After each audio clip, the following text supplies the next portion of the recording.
এবারে যে বিষয়টা নিয়ে কথা বলবো, এতক্ষণ তোমরা যেটা শুনলে সেটা হচ্ছে কনসেপ্ট অফ পলিউশন। সেখানে air, water, soil, noise, radiation সবটা বিষয় নিয়ে ওভারঅল একটা ধারণা দিল যে পলিউশন কি, পলিউট্যান্ট কি।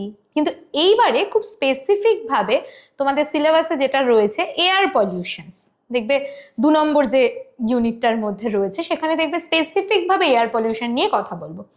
এবং এটা আমাদের পলিউশন ব্যাপারটাকে বুঝতে, মানে এয়ার রিলেটেড ব্যাপারটাকে বুঝতে আরো স্পেসিফিকভাবে সাহায্য করবে। এবং কি পড়বো, তোমার সিলেবাসে কি কি রয়েছে দেখো। সোর্স রয়েছে, ইম্প্যাক্ট রয়েছে, কন্ট্রোল মেজার্স রয়েছে, ওজোন লেয়ার ডিপ্লিশনস রয়েছে, তার এফেক্ট যেটা রয়েছে সেটা রয়েছে, গ্রিন হাউস এফেক্টস রয়েছে, গ্লোবাল ওয়ার্মিং রয়েছে, অ্যাম্বিয়েন্ট এয়ার কোয়ালিটি স্ট্যান্ডার্ডস রয়েছে। আমি প্রথমেই একদম শুরুতে বলি, আমরা একটু আগে যখন আমাদের ওই এনভায়রনমেন্টাল পলিউশনের ওভারঅল কনসেপ্ট নিয়ে আলোচনা হচ্ছিল, তখন একটা জিনিস বলেছিলাম যে এই পলিউশনটা কিন্তু কোথাও গিয়ে এমন কিছুর ইন্ট্রোডিউস করা যেটা আমাকে ক্ষতি করছে। আমি আবার বলছি যে ধরো কার্বন ডাইঅক্সাইড এনভায়রনমেন্টে থাকে, আমরা প্রত্যেকে জানি একটা 0.03% কার্বন ডাইঅক্সাইড ইন জেনারেল এনভায়রনমেন্টে থাকে। সেটার প্রেজেন্স কি পলিউশন? সেটার প্রেজেন্স কিন্তু পলিউশন না। পলিউশন তখন হচ্ছে তার পরিমাণটা যখন বেড়ে যাচ্ছে বা কমে যাচ্ছে। এই বাড়া কমাটা কে ঠিক করবে? তুমি আমি না। তার জন্য এই লাস্ট জায়গাটা, এই যে পার্টিকুলার তোমার এই যে দেখো, এই যে air ambient air quality standard, এই পার্টিকুলার জিনিসটা এখানে আসছে কিন্তু তার জন্য। অ্যাম্বিয়েন্ট মানে কি? সারাউন্ডিং। আমরা যে এই যে অ্যাটমসফিয়ার, যে জায়গাটায় আমরা থাকছি, সেই পার্টিকুলার জিনিসটার মধ্যে একটা এয়ার কোয়ালিটি স্ট্যান্ডার্ড রয়েছে। কারা দেয় আমি বলবো, তার জন্য অথরিটি রয়েছে যারা এই স্ট্যান্ডার্ডগুলো প্রোভাইড করে। সেই এয়ার কোয়ালিটি স্ট্যান্ডার্ডগুলোকে আমরা জানবো, যার এগেনস্টে আমরা ডিফাইন করতে পারি যে পলিউশন কি। এটা এই ইন্ট্রোডাকশনস, এই গ্যাসের প্রেজেন্সটা কি আমরা পলিউশন বলবো না বলবো না, সোজা কথা। আমরা একটু দেখি জিনিসটা কিভাবে হচ্ছে। আচ্ছা, ওয়েট।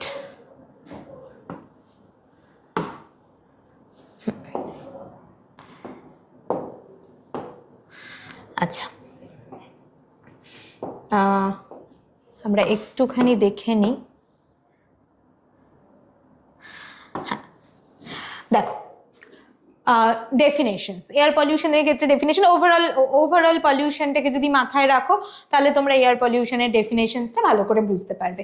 দেখো, প্রেজেন্স অফ হার্মফুল বা excessive quantities of substances that earth অ্যাটমসফিয়ারে যেটা থাকে, it can be dangerous to animal বা হিউম্যান হেলথ, যেটা আমি বললাম। এখানে আমি একটা জিনিস বোঝাতে চাই। দেখো, এই যে ধরো এটা হচ্ছে সয়েল, মানে আর্থ ক্রাস্ট, এর ওপরের পার্ট যেটা রয়েছে, সেই ওপরের টোটাল পার্টটাকেই, মানে আপ টু একদম 500, 700, 1200 কিলোমিটার পর্যন্ত, এটাকে আমরা বলি অ্যাটমসফিয়ার, যেটা মেইনলি আর্থ গ্র্যাভিটেশনাল ফোর্স দিয়ে রিটেইনড হয়। এবং এই যে পলিউশন ব্যাপারটা বোঝার জন্য একটা বেসিক কেমিস্ট্রি জানতে হয়। তুমি যদি না জানো তাহলে এই পলিউশন ব্যাপারটা তোমার ক্লিয়ার হবে না। কি ধরনের, মানে এইটা তো তুমি যদি বাংলায় বলো, এটা হচ্ছে বায়ু দূষণ। বায়ু দূষণ। এবং এই টোটাল মধ্যে এই যে বায়ু, আমি যদি তোমার এই জায়গাটাকে পুরো এয়ারের পার্টে বলি, এখানে গ্যাস থাকতে পারে, পার্টিকেলস থাকতে পারে, এরকম তো প্রচুর প্রচুর ধরনের কম্পোনেন্ট এর মধ্যে থাকে।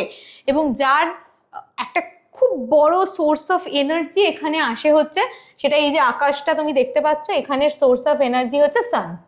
এটাই হচ্ছে ফাইনালি এনার্জি, যার থেকে বিভিন্ন রেডিয়েশন আসছে। এবার এই অ্যাটমসফিয়ার, মানে ধরো এই যে এখানে একটা ছবি দেখতে পাচ্ছ, এখানে ছবিটার মধ্যে দেখো ধোঁয়া বেরোচ্ছে, ধোঁয়া, প্রচুর ধোঁয়া উঠছে। এটা কি হচ্ছে? অ্যাটমসফিয়ারে রিলিজ হচ্ছে। কোন অ্যাটমসফিয়ারে? অ্যাম্বিয়েন্ট এয়ার রিলিজ হচ্ছে, মানে আমাদের সারাউন্ডিংস যে এয়ারটা সেখানের মধ্যে রিলিজ হচ্ছে। এবং এই ধোঁয়াটার মধ্যে কি আছে? যদি হার্মফুল এফেক্ট থাকে, যদি সেটা আমাদেরকে ক্ষতি করে, তাহলে কিন্তু সেটা পলিউশন। ঠিক আছে, আমি আরেকটু ডিটেলে যাই। সেখানে গেলে আমি মোটামুটি দেখো সোর্সগুলো কি কি, এক্ষেত্রে সোর্স কি কি আমি আবার বললাম, আমাদের ক্ষেত্রে কিন্তু এয়ারের ক্ষেত্রে দুটো জিনিস মাথায় রাখতে হবে। একটা হচ্ছে গ্যাসিয়াস পলিউট্যান্ট, দুটো মেজর কম্পোনেন্ট। যেরকম অ্যাটমসফিয়ারের মধ্যে তোমার প্রেজেন্ট থাকে হচ্ছে নাইট্রোজেন, অক্সিজেন, কার্বন ডাইঅক্সাইড, তোমার কি বলবো, মিথেন, আরো অনেক রকম গ্যাস প্রেজেন্ট থাকে, একটা নির্দিষ্ট অ্যামাউন্টে প্রেজেন্ট থাকে। আর থাকে হচ্ছে পার্টিকেলস। এই যে আমি দুটোকে মেজরলি ভাগ করতে চাই, একটা হচ্ছে গ্যাস, একটা হচ্ছে পার্টিকেলস। যদি সোর্স হিসেবে কনসিডার করি, ন্যাচারাল সোর্সের ক্ষেত্রে দেখা যায় এই সালফার ডাইঅক্সাইড তৈরি হয়, এছাড়া পার্টিকেলস তৈরি হয়। আমি এই জন্য পার্টিকেলসটা বললাম, দুটোই কিন্তু পলিউশনের একটা রেসপন্সিবল কন্ডিশন, দুটোকেই আমাদের ভাবতে হবে। ফরেস্ট ফায়ার, সেখানে ওই স্মোক থেকে কিছু পার্টিকেলস তৈরি হয়, এছাড়া কিছু কার্বন মনোক্সাইড, কার্বন ডাইঅক্সাইডের মতো কিছু হার্মফুল গ্যাসও এর মধ্যে তৈরি হয়। ঠিক আছে, ডাস্ট স্টর্মস, সেখানেও দেখো কন্ট্রিবিউট টু পার্টিকেলস ম্যাটার। আমি প্রথমে একটু বলে নিই, এই পার্টিকুলেট ম্যাটারগুলো মানে হচ্ছে যেগুলো আমরা খালি চোখে মোটামুটি দেখতে পাই না। এই যে 2.5 আর 10 দেখছো, এটা জেনারেলি লেখা হয়ে হচ্ছে PM 2.5 সাফিক্সে লেখা হয় PM10। এগুলো হচ্ছে বেসড অন দ্য সাইজ, যত ছোট হবে তত আমার নাকের ভেতর দিয়ে আমার লাংসে চলে যাওয়ার সম্ভাবনা বেশি। আরো একরকম আছে ন্যানো পার্টিকেলস, অত ডিটেল আমি যাচ্ছি না, আমাদের এই সিলেবাসে যতটুকু আছে আমরা ততটুকুই বোঝার চেষ্টা করছি। 10টা মানে হচ্ছে 2 এর থেকে একটু বড়, ইন বিটুইন 2.5 থেকে 10 মাইক্রোমিটার এর রেঞ্জটা। আমি অত কঠিন জায়গায় যাচ্ছি না, কিন্তু এই গ্যাস আর পার্টিকেলস দুটো মিলেই কিন্তু এয়ার পলিউশন করে, দুটো মিলিয়েই এয়ারে কন্ট্রিবিউট করে। এবং এই জায়গাটায় তোমার ডাস্ট স্টর্ম এবং মাইক্রোবিয়াল ডিকেতেও মানে হচ্ছে মিথেন, হাইড্রোজেন সালফাইড, এগুলোও কিন্তু তৈরি হয়। এটা হচ্ছে natural sources of air pollution. যদি অ্যানথ্রোপোজেনিক বা ম্যানমেড সোর্সেস কথা ভাবো, ইন্ডাস্ট্রি, যেগুলো আমি আগেও ইন জেনারেল বলেছি, আর আমি ডিটেলে যাচ্ছি না। পাওয়ার প্ল্যান্ট, ফ্যাক্টরিজ, রিফাইনারিজ, এখান থেকে প্রচুর পরিমাণ বিভিন্ন হার্মফুল গ্যাস এবং পার্টিকুলেট ম্যাটার তৈরি হয়। এছাড়া ভেহিকুলার এমিশন, যে অটোমোবাইলস রয়েছে, সেখান থেকে দেখো CO, হাইড্রোকার্বন, নাইট্রোজেনের অক্সাইড প্রচুর তৈরি হচ্ছে। ফসিল ফুয়েল বার্ন করছি, আমি একটু আগেই বলছিলাম কয়লার কথা, সেখান থেকে CO2, CH4 এগুলো প্রচুর তৈরি হচ্ছে। এগ্রিকালচারাল অ্যাক্টিভিটি, ফার্টিলাইজারের থেকে অ্যামোনিয়া বার্ন করা হচ্ছে, ক্রপ বার্ন করা হয় ভীষণভাবে, সেখান থেকে স্মোক পার্টিকেলস তৈরি হচ্ছে। এবং ডোমেস্টিক তো রয়েইছে, তুমি চারকোল বা ডোমেস্টিক যে ধরনের তোমার firewood, kerosene, cooking, indoor air pollution যেটাকে আমরা বলে থাকি, সেখানেও কিন্তু একটা বড় রকমের সোর্সেস অফ পার্টিকেলস এবং গ্যাস রিলিজ হচ্ছে, যেটা এয়ার পলিউশন করছে।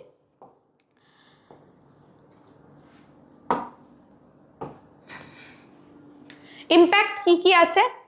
ইম্প্যাক্ট হিউম্যান হেলথের ক্ষেত্রে মেজর কিছু ডিজিজকে তুমি কনসিডার করতে পারো। কি কি? রেসপিরেটরি ডিজিজের মধ্যে অ্যাজমা হতে পারে, ব্রঙ্কাইটিস হতে পারে, তোমার লাং ক্যান্সার হতে পারে। এগুলোর মধ্যে কিন্তু দু রকম হয়, একটা হচ্ছে শর্ট টার্ম, এই জায়গাটা আমি একটু বলি, একটা হচ্ছে তোমার শর্ট টার্ম, কিছু হচ্ছে শর্ট টার্ম, আরেকটা হচ্ছে long term. What is the difference? Short term মানে হচ্ছে যেখানে তুমি ইমিডিয়েট এফেক্ট পাবে, ইমিডিয়েট এফেক্ট পাবে মানে ধরো হচ্ছে তোমার চোখের মধ্যে একটা খুব ঝাঁঝালো গ্যাস এসে লাগলো, তোমার চোখটা ইরিটেট করতে আরম্ভ করলো, দেখো এখানে রয়েছে আই ইরিটেশনস, বা তুমি প্রচন্ড একটা ড্রাউজি ফিল করছো, বা তোমার হঠাৎ করে তোমার গলা জ্বালা শুরু হয়ে গেল। এই যে পার্টিকুলার পার্টটা তুমি ইমিডিয়েট বুঝে যাচ্ছ যে তুমি কিছু ব্যাপারে এক্সপোজড হয়েছো, সেটাকে বলা হয় short term effect. Long term গুলো হচ্ছে তুমি বুঝতে পারছো না কিন্তু তোমার শরীরে হচ্ছে। কিরকম? মেইনলি ধরো অকুপেশনাল যে পার্টগুলো রয়েছে, মানে যারা ধরো বহুদিন ধরে কোনো একটা ডাস্টের মধ্যে বা কোনো একটা ফ্যাক্টরিতে কাজ করে, যেখানে ওই ডাস্টটার মধ্যে সে এক্সপোজড হয়ে যাচ্ছে, সেক্ষেত্রে দেখা যায় যে জেনারেলি এই রেসপিরেটরি ডিজিজ, অ্যাজমার প্রবলেম, ব্রঙ্কাইটিস মানে ব্রঙ্কাইটা এফেক্টেড হয়ে যায়, বা ক্যান্সার, লাংস এফেক্টেড হয়ে যায়, লাংসটাও ক্ষতি হতে থাকে, সেগুলো কিন্তু, বা কার্ডিওভাস্কুলার বিভিন্ন ইস্যুস জেনারেট হয়, এগুলো কিন্তু খুব লং টার্ম। এগুলো কিন্তু আজকে ইমিডিয়েটলি তুমি একটা কোনো পলিউট্যান্টে এক্সপোজড হলে আর কালকেই তোমার ইস্যুটা রিপোর্টেড হবে, সেই জিনিসটা না। এই জন্য বলা হয় খুব রেগুলার বেসিসে কিছু হেলথ চেক আপ, মানে যারা এই রিস্ক জোনে থাকে সেখানে এই হেলথ চেক আপটা ভীষণভাবে দরকার।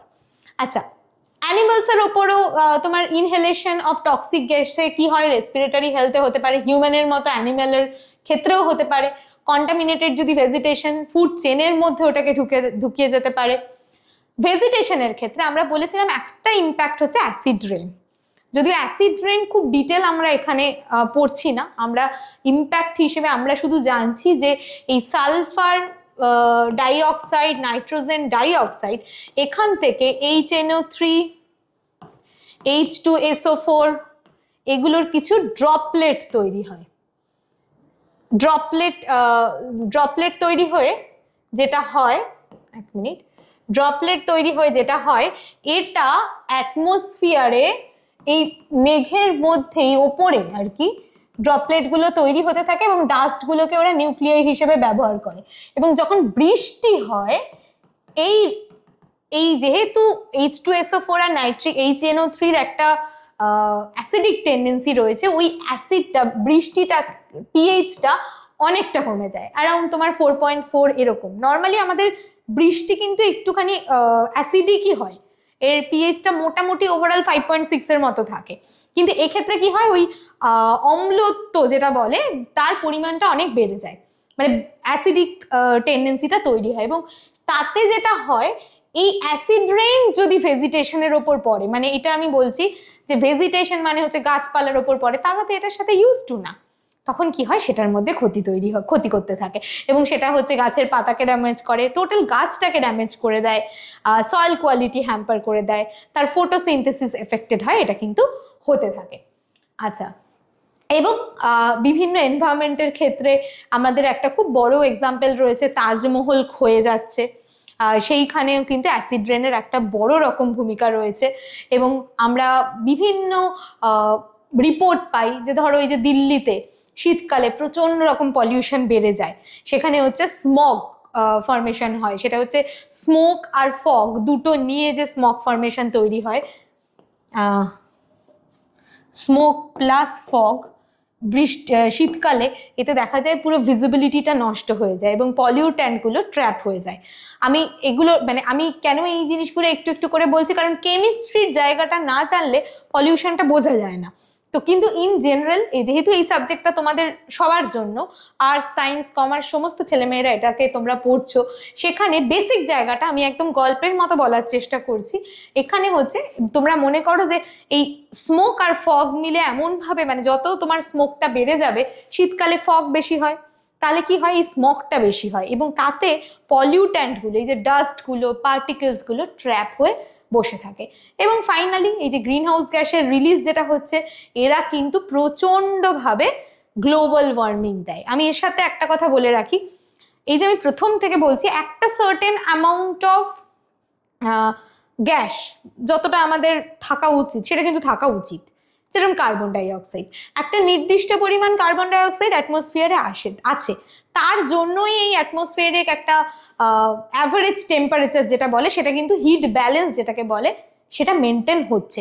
সমস্যা হয় সেটাকে ক্রস করে গেলে, তাই কার্বন ডাইঅক্সাইডের পরিমাণ তার থেকে প্রচুর বেড়ে গেলে সে প্রচুর পরিমাণে হিটটা ট্র্যাপ করতে থাকে, যেটাকে আমরা গ্রিন হাউস এফেক্ট বলি, এবং সেখান থেকেই কিন্তু সমস্যাগুলো শুরু হয়।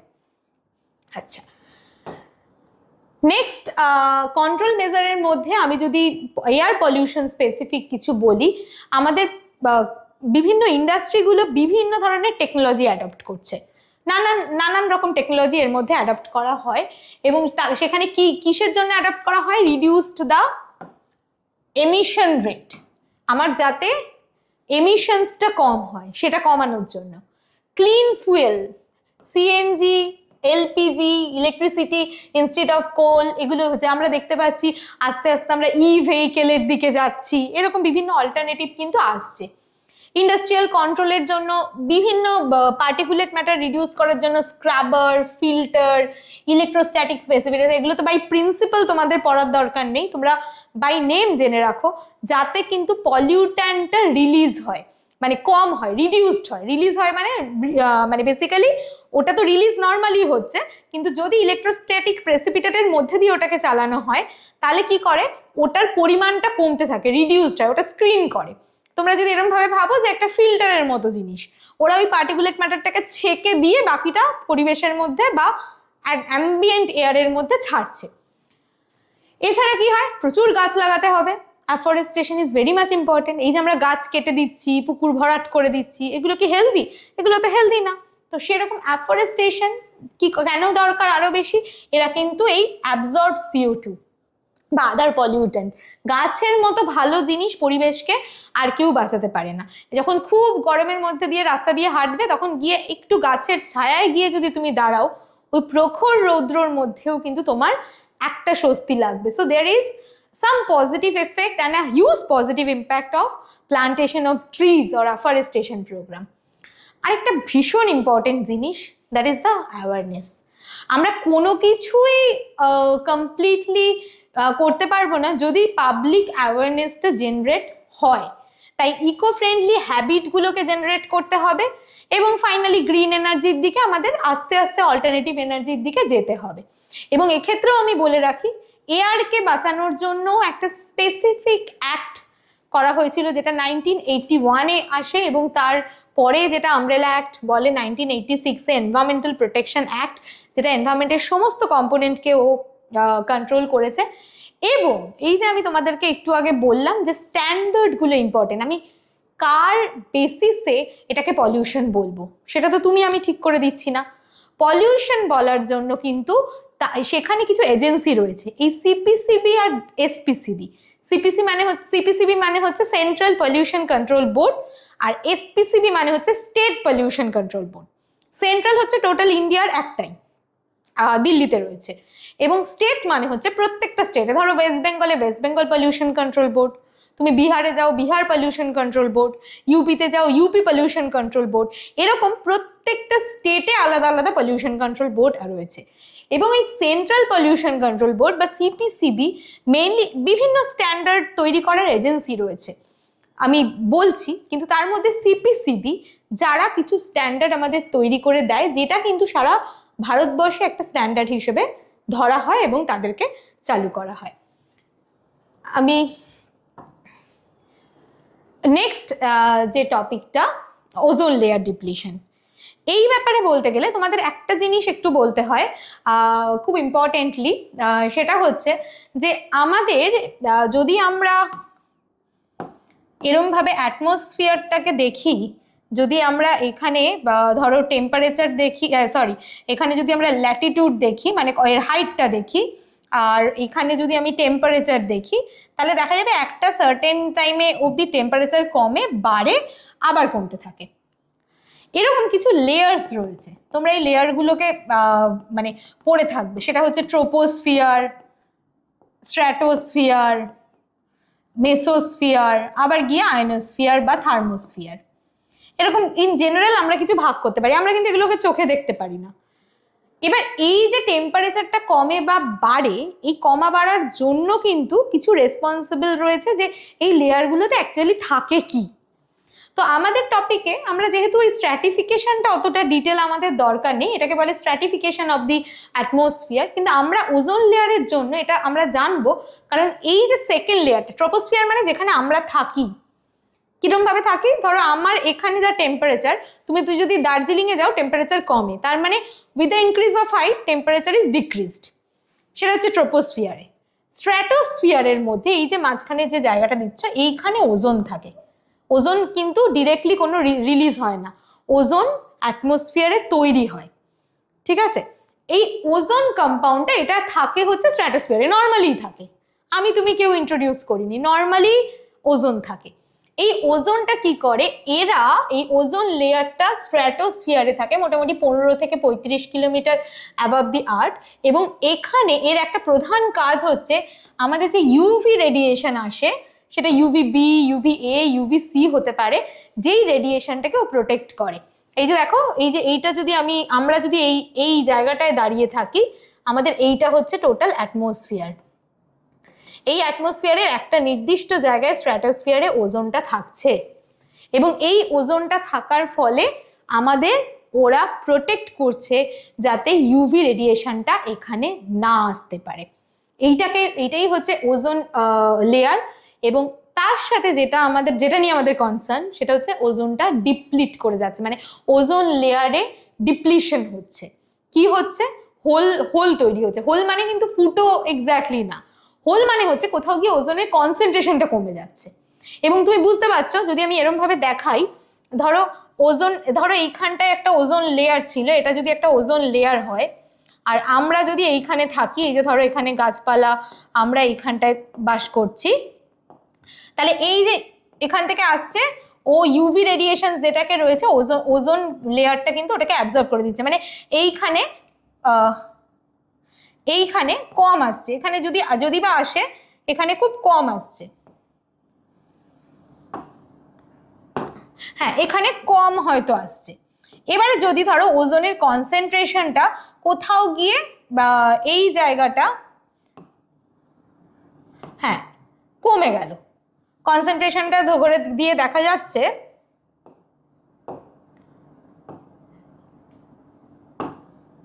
হ্যাঁ কনসেন্ট্রেশনটা দেখা যাচ্ছে তোমার কমে গেল, তখন কি হলো, এই জায়গায় এই লেয়ারটা থেকে আরেকটু বেশি জিনিস আসতে পারলো, কারণ ও কিন্তু এই জায়গাটা কিন্তু আর প্রোটেকশনটা দিতে পারছে না। এই জিনিসটাকে বলে ওজোন লেয়ার ডিপ্লিশন। এবার এই ডিপ্লিশনটা কেন হয়? এটাও কিন্তু আমাদের জন্য হয়। আমরা অ্যাটমসফিয়ারে এমন কিছু কম্পাউন্ড রিলিজ করছি, সেটা ক্লোরিনের কিছু র্যাডিক্যালস হতে পারে, ক্লোরোফ্লুরোকার্বন সেটা থেকে ভেঙে ক্লোরিনের কিছু র্যাডিক্যাল হতে পারে, এমন জিনিস আমরা রিলিজ করছি, সেই রিলিজগুলো কিন্তু এই ওজোন লেয়ারটাকে ব্রেকডাউন করে দিচ্ছে। That is call ozone layer depletion. এই ডিপ্লিশনসটা অ্যাটমসফিয়ারিক পলিউশনের জন্য ভীষণ হার্মফুল, কারণ ওজোন লেয়ার আপাত দৃষ্টিতে স্ট্র্যাটোস্ফিয়ারে থাকলেও সে কিন্তু প্রোটেক্ট করছে ট্রোপোস্ফিয়ারের সমস্ত মানুষ, সমস্ত লিভিং সিস্টেমকে। এবং ইউভি রেডিয়েশনের প্রচণ্ড একটা নেগেটিভ বা হার্মফুল ইম্প্যাক্ট রয়েছে।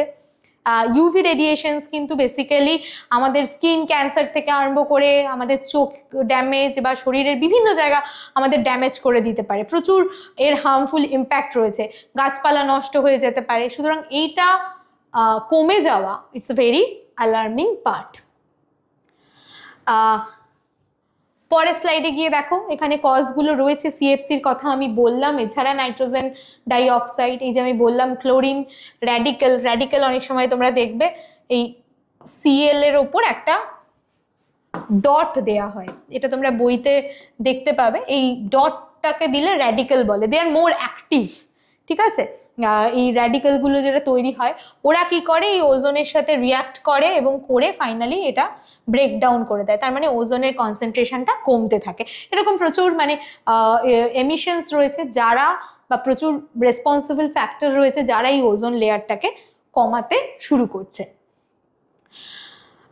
এফেক্টগুলো আমি অলরেডি বললাম, skin cancer, cataract in humans, চোখের ক্ষতি হতে পারে, ইমিউনিটিটাকে রিডিউসড করে, আমাদের নিজস্ব যে শরীরে প্রতিরোধ ক্ষমতা রয়েছে বা বিভিন্ন রোগ প্রতিরোধ ক্ষমতা সেটাকে রিডিউস করে, ক্রপকে, প্ল্যাঙ্কটনকে মানে সেইগুলোকেও ডিরেক্টলি ইম্প্যাক্ট করে দিতে পারে ইউভি।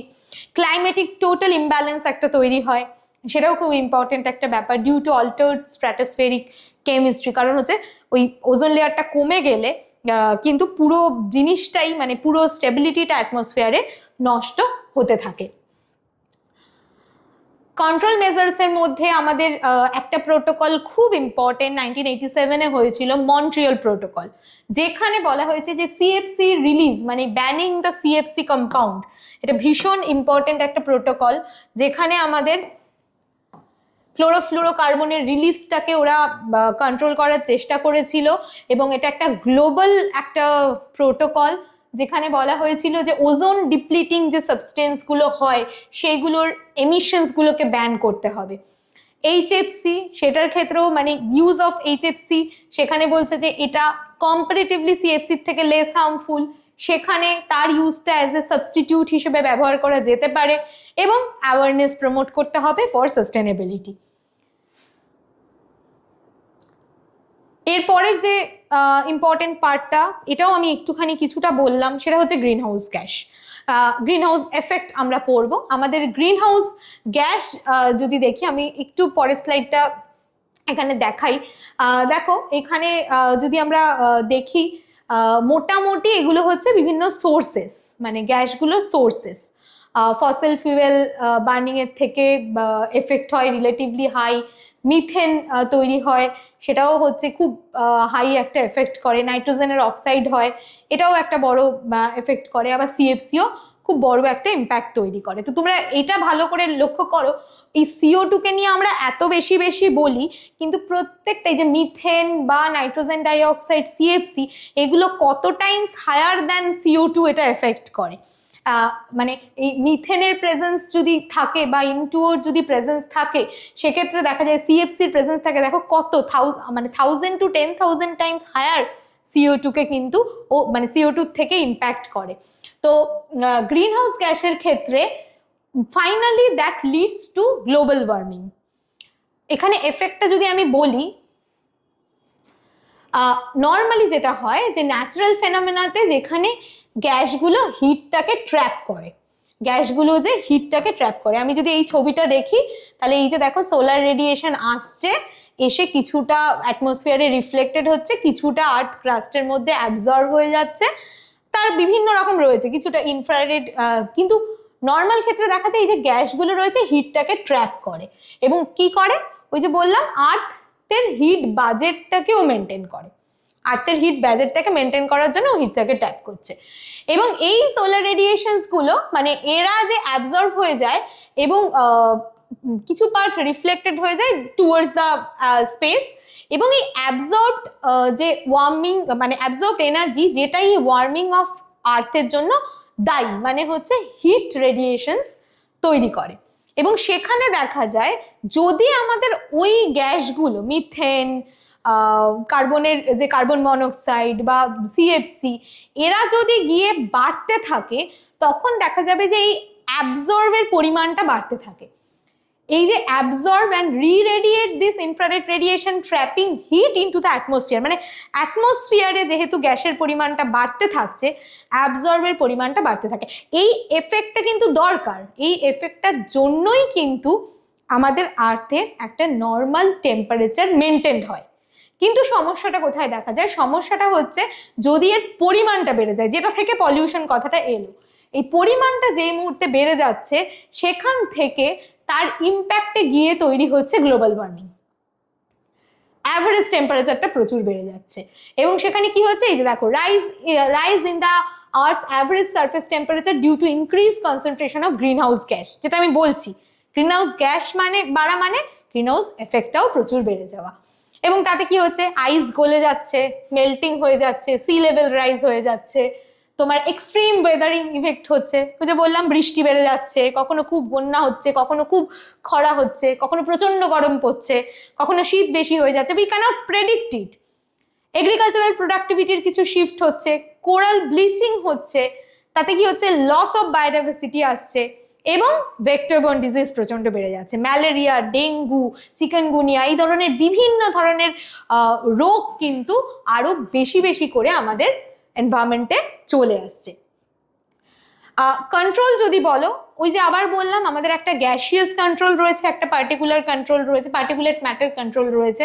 সেখানে আমাদের ফসিল ফিউয়েল ইউজটাকে কমাতে হবে, এটা তো একটা খুব ইম্পর্টেন্ট বিষয়। তাতে আমাদের রিনিউয়েবল এনার্জির দিকে যেতে হবে, সোলার, উইন্ড, হাইড্রো, এতে আমাদের আসতে হবে।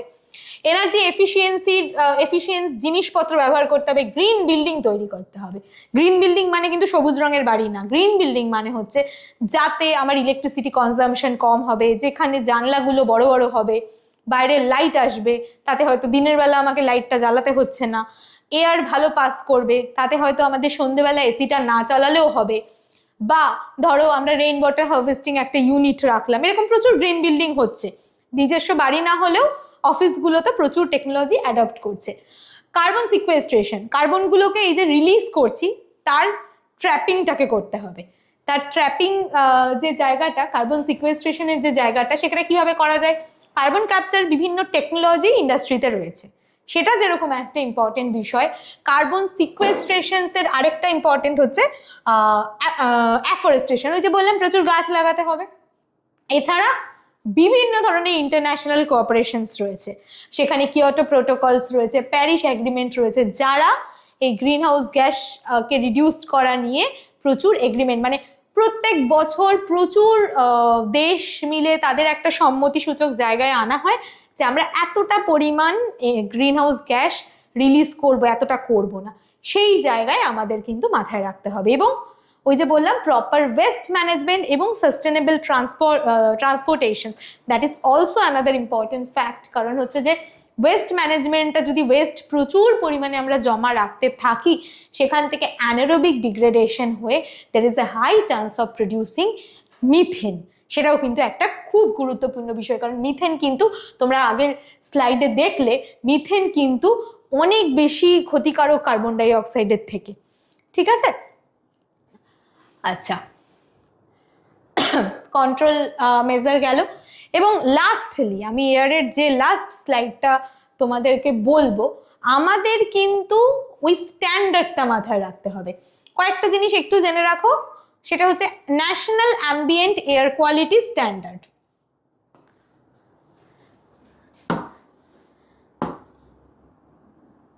NAAQS।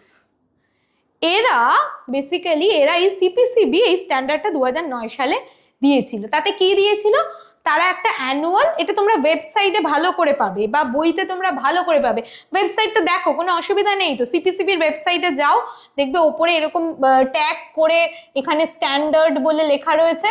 ওই স্ট্যান্ডার্ডে গেলে তোমরা এরকম এয়ার, ওয়াটার, সবে নয়েজ, সব স্ট্যান্ডার্ডগুলো পাবে। সেই স্ট্যান্ডার্ডগুলো তোমরা দেখো, আমরা চাইছি তোমরা দেখো, কারণ এখন ইন্টারনেট মোটামুটি তোমাদের সবার অ্যাভেলেবেল। তো এবার কি হচ্ছে, ওই স্ট্যান্ডার্ডগুলোতে ওরা SO2, NO2, particulate matter 10, 2.5, carbon monoxide, এগুলো কতটা থাকতে পারে সেটা বেঁধে দিয়েছে। তার বেশি হয়ে গেলেই কিন্তু সমস্যাগুলো তৈরি হচ্ছে। ঠিক আছে, এগুলো হচ্ছে কিছু মেজর পলিউট্যান্ট, আমি এক্সাম্পল দিয়েছি, কিন্তু এগুলো তোমরা, আমি আবার বলছি, বই পড়ার সময়ও এই স্ট্যান্ডার্ডগুলোর জন্য, কারণ স্ট্যান্ডার্ডগুলো মডিফাই হতে থাকে অনেক সময়। ঠিক আছে, তোমরা এজেন্সিগুলো জেনে নাও। সিপিসিবি পাবলিশ করে national ambient air quality standard, যাদের দেখে আমরা বুঝতে পারি যে আমার পরিবেশে কতটা পলিউশন হয়েছে কি হয়নি। স্ট্যান্ডার্ড কোনো কিছু না থাকলে আমরা কিন্তু সেটার ভালো বা খারাপ আমরা বুঝতে পারি না। যেরকম তোমার পরীক্ষায় যদি একটা পাস মার্কস না থাকে, সেই পাস মার্কসের থেকে তুমি কতটা ভালো পেলে তুমি ভালো, আবার পাস মার্কসের কম পেলে তুমি খারাপ ইন দ্যাট সেন্স তুমি পাস করতে পারলে না, পরের ক্লাসে প্রমোট হলে না। এই জায়গাটা বোঝার জন্য ওই পাস মার্কসটা হচ্ছে তোমার স্ট্যান্ডার্ড। সেরকম পলিউশনের ক্ষেত্রে, এয়ারের ক্ষেত্রে আমি এরকম দেখালাম সিপিসিবি দিয়েছে, আমি ওয়াটারের ক্ষেত্রেও বলবো যে সেখানেও একটা মানে দেওয়া রয়েছে নির্দিষ্ট একটা অ্যামাউন্ট বলা রয়েছে যে এই জন্য এইটা, সেরকম এজেন্সি রয়েছে যারা এটাকে রিলিজ করে। তো মোটামুটি ওই স্ট্যান্ডার্ডগুলো মেনটেন করে আমাদের ফাইনাল পারপাস হচ্ছে, মানে স্ট্যান্ডার্ডগুলোর প্রধান ইমপ্লিমেন্ট করার জায়গা হচ্ছে যে protect human health, specially vulnerable groups, যারা চিলড্রেন বা খুব বয়স্ক রয়েছে, তাদের শারীরিক দিক থেকে সুস্থভাবে রাখা, ইকোলজিক্যাল ব্যালেন্সকে ঠিক রাখা, এবং provide a benchmark for pollution control and policy enforcement. ঠিক আছে, এই জিনিসগুলোকে দেখানোর জন্যই কিন্তু আমরা মোটামুটি স্ট্যান্ডার্ডের জায়গাটা রিচ করতে থাকছি। আশা করছি বোঝাতে পারলাম এয়ার পলিউশনস, এবং পরবর্তী স্লাইডে তোমরা আরও কিছু পলিউশনস নিয়ে আলোচনা শুনবে।